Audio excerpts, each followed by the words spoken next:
Halo kids, Bismillahirrahmanirrahim. Assalamualaikum warahmatullahi wabarakatuh. For today, I hope that all of you are fine today. Okay, before we start our program, let's open our program today by reciting Basmalah together. Bismillahirrahmanirrahim. Class 5, be brave, be smart, be humble. Yes, we can, insyaAllah. Okay, good. Anak-anak, hari ini kita akan belajar pembelajaran pada tema baru. Pada hari ini kita akan belajar tema 3, subtema 1, pembelajaran 1, dan pembelajaran 2. Pada tema ini, tema kita adalah tentang makanan sehat. Nah, berbicara tentang makanan, tentu dalam prosesnya nanti ada yang namanya pencernaan. Yang bertugas untuk mencerna makanan itu adalah tubuh. Terus bagaimana ya cara tubuh mengolah makanan? Yuk kita cari tahu pada tema 3. Nah, di sini ada gambar. Ada sayur, ada buah. Mengandung banyak vitamin, mengandung banyak serat. Tentu semua ini sangat baik untuk tubuh kita. Semua yang ada di sini adalah contoh dari makanan sehat. Siapa yang suka sayur dan buah? Berarti kalau kalian suka sayur dan buah, berarti kalian menyukai makanan sehat. Nah, supaya orang-orang menyukai makanan sehat atau menyukai sesuatu, itu bisa melakukan publikasi, yaitu dengan memberikan iklan. Kita lihat contoh. Contoh yang pertama, di sini ada iklan. Ini adalah iklan tentang makanan sehat dan bergizi. Pada iklan ini berisi tentang gambar iklan dan tulisan pada iklan. Tulisan pada iklan di sini adalah kata kuncinya. Nah, di sini tujuannya adalah untuk mengajak orang-orang supaya menyukai makanan sehat. Selain itu, memberi informasi juga tentang manfaat dari makanan sehat dan bergizi. Contoh yang kedua, ada iklan. Ini adalah iklan tentang ikan. Gemar makan ikan adalah kata kuncinya. Makanan sehat. Iklan ini juga sama, menjelaskan tentang makanan sehat. Yang tujuannya adalah nanti mengajak orang-orang supaya lebih menyukai makan ikan. Di sini juga ada informasi-informasi tentang ikan atau makanan laut. Nah, contoh yang ketiga, ada iklan tentang makanan sehat. Nah, ini adalah iklan tentang minuman. Air. Pentingnya air untuk kita menjadi kata kuncinya. Nah, pada iklan ini diberikan informasi tentang cara sehat untuk meminum air. Tubuh kita memerlukan air. Memberikan informasi juga tentang pentingnya meminum air. Ini namanya adalah iklan. Jadi kesimpulannya, iklan itu apa ya? Yuk, kita cari tahu. Nah, iklan adalah suatu bentuk informasi yang dilakukan oleh seseorang yang bertujuan untuk mempromosikan sesuatu kepada para pembaca. Sama seperti contoh 3 iklan tadi. Tujuannya apa? Supaya orang-orang yang pertama mau mengkonsumsi sayur dan buah yang baik untuk tubuh, untuk mencintai jantungnya. Iklan yang kedua, supaya apa? Supaya orang yang membacanya lebih menyukai mengkonsumsi ikan. Yang ketiga, supaya apa? Supaya orang lebih menyukai untuk banyak-banyak meminum air putih. Nah, itu adalah pengertian dari iklan. Dalam iklan itu ada kata kunci. Selain air putih, ada juga minuman yang sehat, yang juga bermanfaat untuk tubuh kita, yaitu adalah susu sapi segar. Nah, di sini ada sapi. Susu ini berasal dari sapi. Kalian tahu atau tidak? Ternyata dalam prosesnya, dalam proses pencernaan, sapi ini memiliki 4 lambung dan sapi disebut sebagai hewan ruminansia. Apa ya hewan ruminansia itu? Hewan ruminansia adalah kelompok hewan mamalia yang biasa memamah 2 kali dan dikenal dengan hewan memamah biak. Contohnya sapi, kerbau, rusa, domba, kambing, dan kijang.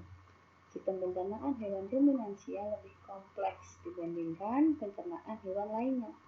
Pada hewan ruminansia terdapat 4 bagian lambung yang berfungsi dengan sangat spesifik. Selain itu, pencernaan makanan pada hewan ruminansia dibantu oleh beberapa mikroba. Nah, sapi ini adalah kelompok hewan mamalia. Hewan mamalia itu adalah hewan yang menyusui. Dan sapi ini memamah makanannya itu sebanyak 2 kali. Dan lambungnya terbagi menjadi 4. Kita lihat. Nah, ini adalah nama 4 bagian lambung pada sapi. Ada rumen, retikulum, omasum, dan abomasum. Semuanya memiliki fungsi masing-masing yang berguna untuk sistem pencernaan makanan pada sapi. Ukurannya pun sangat besar, beda dengan manusia.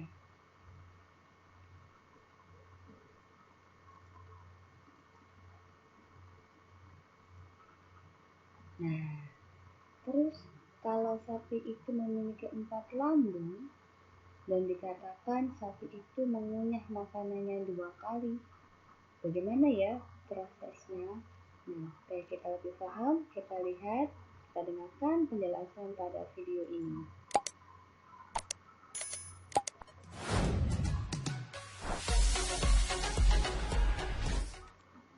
Halo teman-teman, tahukah kalian mengapa sapi disebut hewan ruminansia? Sapi disebut hewan ruminansia karena mengunyah kembali makanannya yang sebelumnya telah masuk pada organ pencernaannya. Hal ini terjadi karena sapi memiliki lambung yang terbagi menjadi 4 ruang, yaitu rumen, retikulum, omasum, dan abomasum. Ketika sapi mengunyah dan menelan rumput semulut penuh, yang kemudian disebut dengan bolus, untuk pertama kalinya, bolus ini akan memasuki rumen. Beberapa bolus juga memasuki retikulum. Di dalam rumen maupun retikulum, terdapat mikroorganisme mutualistik yang berproduksi cukup cepat, yaitu prokariota dan protista. Mikroorganisme ini bekerja mengolah bolus yang kaya selulosa tersebut dan menghasilkan produk sampingan, yaitu asam lemak. Sapi secara periodik meregurgitasi dan mengunyah kembali bolus yang kemudian memecah serat, menyebabkan makanan lebih mudah diolah. Sapi kemudian menelan kembali mamahan dan selanjutnya akan memasuki omasum, tempat air dihilangkan. Mamahan yang mengandung banyak sekali mikroorganisme tersebut akhirnya masuk ke abomasum untuk dicerna oleh enzim-enzim milik sapi itu sendiri. Pencernaan selanjutnya berlangsung di usus halus, usus besar, dan kemudian diekskresi melalui anus.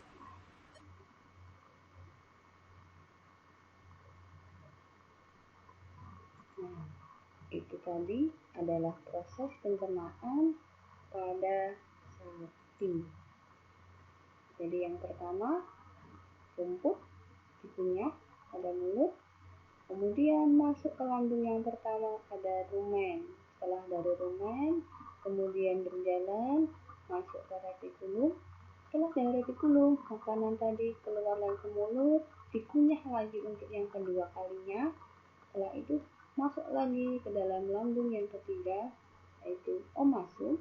Setelah dari omasum, kemudian masuk ke abomasum. kemudian setelah itu berjalan ke usus halus, kemudian ke usus besar, kemudian ke rektum, dan terakhir ke anus dan keluarlah menjadi kotoran sapi. Itu adalah proses pencernaan pada hewan ruminansia. Yang contohnya di sini adalah sapi. Nah, itu tadi adalah proses pencernaan pada sapi. Lalu bagaimana dengan manusia?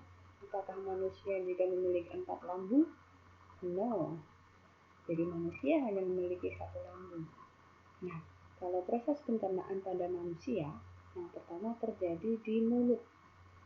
Kemudian makanan turun melewati kerongkongan, turun ke lambung. Setelah ke lambung, makanan tadi turun ke usus halus, kemudian berjalan ke usus besar, dan terakhir dibuang melalui anus. Nah, dalam prosesnya, setiap organ pencernaan ini memiliki fungsinya masing-masing yang berguna untuk proses pencernaan. Nah, supaya lebih jelas tentang penjelasan dari masing-masing fungsi dari organ pencernaan. Hai teman-teman, kemarin kan kita sudah membahas pencernaan makanan dari mulut ya. Setelah dari mulut, makanan kita menuju kerongkongan. Kerongkongan adalah suatu saluran seperti tabung sepanjang 20 cm yang menghubungkan antara rongga mulut dengan lambung. Di dalam kerongkongan terjadi gerakan peristaltik, yaitu gerakan meremas-remas yang dilakukan oleh dinding kerongkongan untuk membuat makanan terdorong masuk ke dalam lambung. Berarti tujuan selanjutnya ke lambung ya, Pipo? Betul, Bol. Lambung adalah bagian dari organ pencernaan manusia yang paling elastis. Lambung berbentuk seperti kantong dan terletak di dalam rongga perut sebelah kiri atas.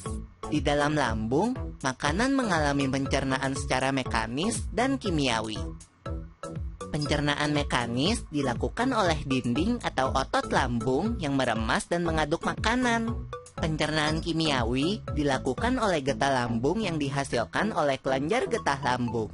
Getah lambung mengandung enzim pepsin, enzim renin, dan asam klorida. Enzim pepsin berfungsi untuk memecah protein menjadi pepton. Enzim renin berfungsi untuk mengendapkan protein susu menjadi kasein.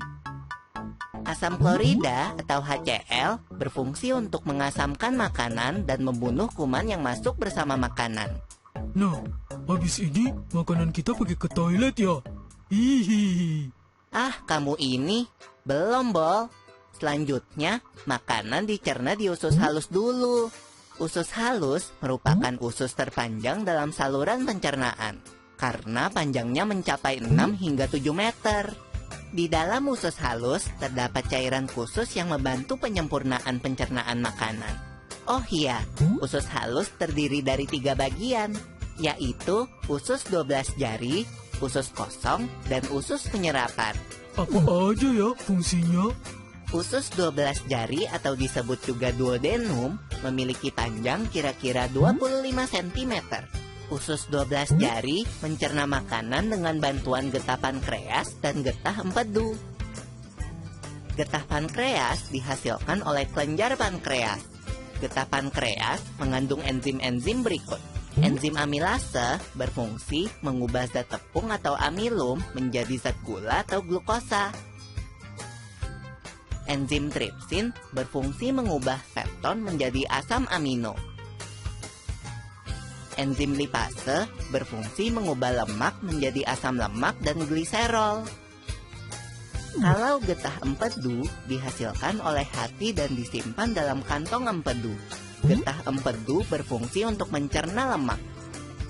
Selanjutnya, usus kosong atau jejunum terletak di antara usus 12 jari dan usus penyerapan.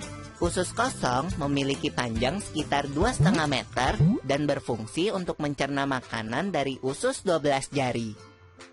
Terakhir adalah usus penyerapan yang merupakan tempat penyerapan sari-sari makanan.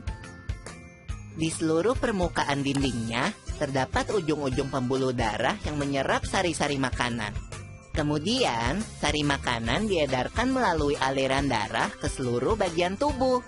Jadi makanan yang kita makan kembali lagi ke dalam tubuh kita ya? Iya, Bol. Habis itu, sisa makanan yang dicerna masih berlanjut ke usus besar. Nah, usus besar berfungsi menyerap cairan, vitamin, dan mineral dari sisa-sisa makanan yang telah diserap oleh usus halus. Pada usus besar, terdapat bakteri yang berguna untuk tubuh bernama E. coli yang berfungsi untuk membantu proses pembusukan sisa makanan. Proses pembusukan sisa makanan akan menghasilkan kotoran atau feses yang kemudian dikeluarkan melalui anus. Oh gitu. Nah, gimana dengan mules? Itu disebabkan oleh apa ya, Pipo?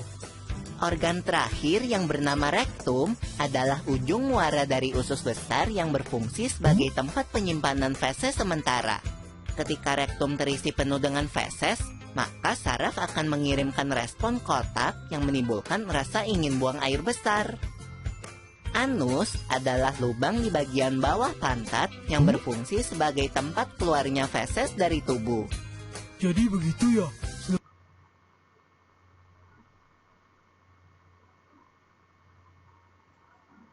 Nah, itu tadi adalah penjelasan tentang proses pencernaan makanan pada tubuh manusia. Nah, dalam pembelajaran hari ini kita sudah belajar tentang sistem pencernaan pada hewan ruminansia. Kita sudah belajar tentang sistem pencernaan pada manusia.